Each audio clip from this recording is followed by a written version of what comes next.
மத்திய கிழக்கில் நடைபெற்று வரக்கூடிய அமெரிக்க ஈரான் இடையிலான போர் தற்போது வேறொரு பரிமாணத்தில் உச்சக்கட்டத்தை எட்டியிருக்கிறது.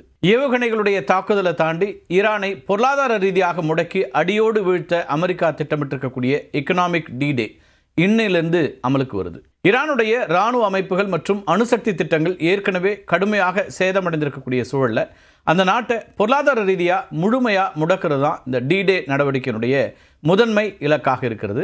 ஈரானுடைய வருவாய் ஆதாரமாக இருக்கக்கூடிய அனைத்து சர்வதேச நிதி பரிவர்த்தனைகள், ஃப்ரண்ட் கம்பெனிஸ், அதே போல் வணிக அமைப்புகளை தேடி தேடி வேட்டையாடிக்கிட்டு இருக்குது அமெரிக்கா. ஈரானுடைய தடை செய்யப்பட்ட வங்கிகள் சர்வதேச நிதி அமைப்புகளை அணுகிறதுக்கு அமீன் எக்ஸ்சேஞ்ச் அப்படின்ற நிதி பரிவர்த்தனை மையத்தை பயன்படுத்தி வர்றாங்க.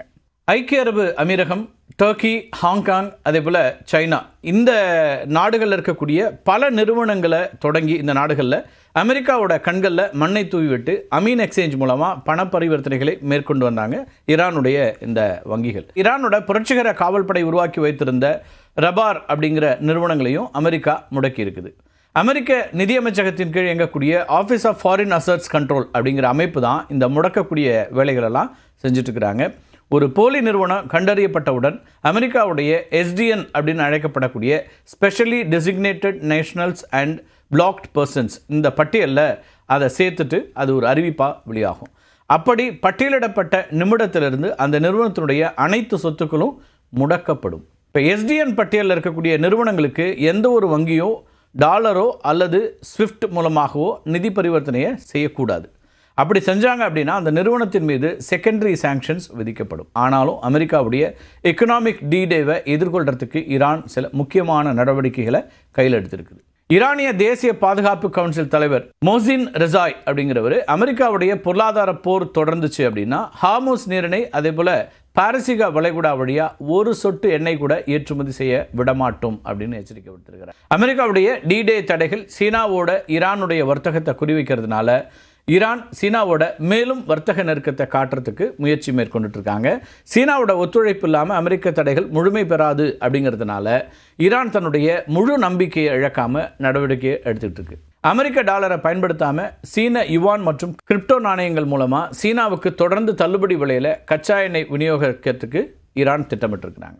இன்னொரு பக்கம் ஈரானிய நாடாளுமன்றத்தினுடைய தேசிய பாதுகாப்பு மற்றும் வெளியுறவு கொள்கை குழு ஹார்முஸ் நீரிணையில் செல்லக்கூடிய கப்பல்களுக்கு சேவை கட்டணம் விதிப்பதற்கான வரைவு சட்டத்திற்கு ஒப்புதல் அளித்திருக்கிறது. இதுக்காக கொண்டு வரப்பட்ட strategic action for securing and advancing the state of Hormuz அப்படிங்கிற இந்த சட்டம் முறைப்படி அங்கீகரிக்கப்பட்டிருக்கு. இந்த புதிய சட்டத்தின்படி ஹார்முஸ் நீரிணை வழியே செல்லக்கூடிய கப்பல்களுக்கு மேரிடைம் நேவிகேஷன் சர்வீசஸ், அதே போல் சுற்றுச்சூழல் பாதுகாப்பு, சிறப்பு சூழல்களில் வழங்கப்படக்கூடிய எரிபொருள் பாதுகாப்பு அப்படின்னு எல்லாத்துக்கும் கட்டணம் வசூலிக்கப்படும்.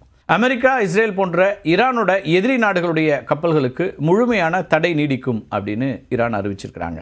கட்டணத்தை ஈரானிய ரியால் அல்லது ஈரான் அரசு நிர்ணயிக்கக்கூடிய மாற்று நாணயத்தில் மட்டும்தான் செலுத்த வேண்டும். தற்போது அங்கீகரிக்கப்பட்டிருக்கூடிய இந்த சட்டம் நாடாளுமன்ற உறுப்பினர்களுடைய ஒப்புதலுக்கு கொண்டு செல்லப்படும்.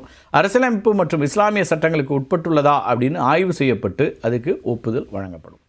அதிபர் கையொப்பமிட்டதும் இது அதிகாரப்பூர்வ சட்டமாக நடைமுறைக்கு வரும். ஈரான் அமல்படுத்த இருக்கக்கூடிய இந்த ஹார்முஸ் டாக்ஸ் இருக்கு இல்லையா, இது உலக அளவில் புதிய பொருளாதார நெருக்கடியை உருவாக்கும் அப்படின்னு நிபுணர்கள்லாம் கருதுறாங்க.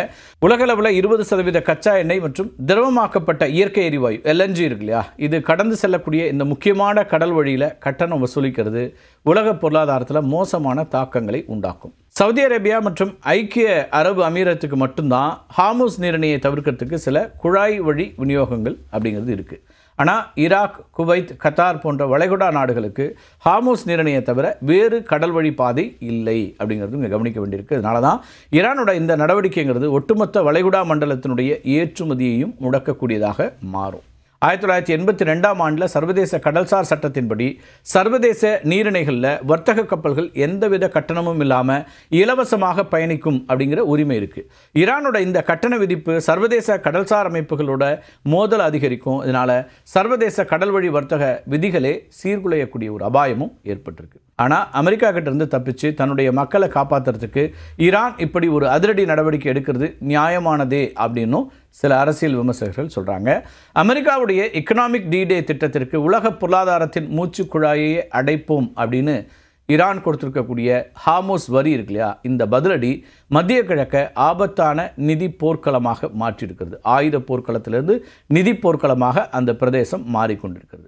47 ஆண்டு காலமாக தடைகளை எதிர்கொண்டு வரக்கூடிய ஈரானுக்கு இது வாழ்வா சாவா போராட்டம். ஆனால் நடுநிலையாக இருக்கக்கூடிய இந்தியா போன்ற உலக நாடுகளுக்கு இது தவிர்க்க முடியாத ஒரு நெருக்கடியாக மாறுது.